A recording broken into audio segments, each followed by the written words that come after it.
దేవుడు వర్షాన్ని ఎప్పుడు పంపిస్తున్నాడు తెలుసండి? సరిగ్గా పంట చేతికొచ్చి ఇంటికి వెళ్తుంది అన్నప్పుడు ఫుల్గా వర్షం కురిపిస్తున్నాడు. ఎవరు అనుకున్నారు? దేవుడే. అదేంటండి? నోటికాడ కూడి తీసేటువంటి, కష్టార్జితాన్ని తీసేటువంటండి. దేవుడికి న్యాయం ఉందా అండి? ఇలా మాట్లాడుతున్నావు కదా, ఆయన కూడా ఒక మాట అడుగుతున్నాడు. నువ్వు కష్టపడి పంట వేసుకుంటే ఆ పంట నీ చేతికి అందకపోతే అన్యాయం కదా.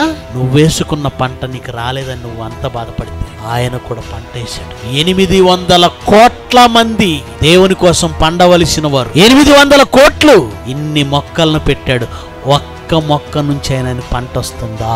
ఆయన వ్యవసాయకుడే. ఆయన వేసిన పంట మనం. నీ పంట నీ చేతికి రాకపోతే నువ్వు బాధపడుతున్నావే, మరి ఆయన బాధ నీకు ఎప్పుడు అర్థమవుతుంది? నీకు బాధ కలిగితేనే కదా ఆయన బాధ అర్థమయ్యేది. అందుకే ఆయన పంట ఆయనకు దక్కట్లేదు, అందుకే నీ పంట నీకు దక్కనివ్వట్లేదు. ధర్మశాస్త్రం ఇస్తున్న రోజే చెప్పాడు, మీరు నా ఆజ్ఞలు విని నా నిబంధన యందు మీరు నిలిచి ఉంటే ఆకాశం వర్షాన్ని ఇస్తుంది, భూమి పంటనిస్తుంది.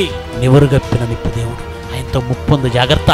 ప్రేమమయుడు ఏం పర్వాలేదు అనుకోకండి. ఏ క్షణాన తన బాణాన్ని, తన అగ్ని విసురుతాడో, ఏ బాణానికి ఏ అగ్నికి చచ్చిపోతామో తెలియదు. కనుక మారండి, మంచి నిర్ణయం తీసుకోండి.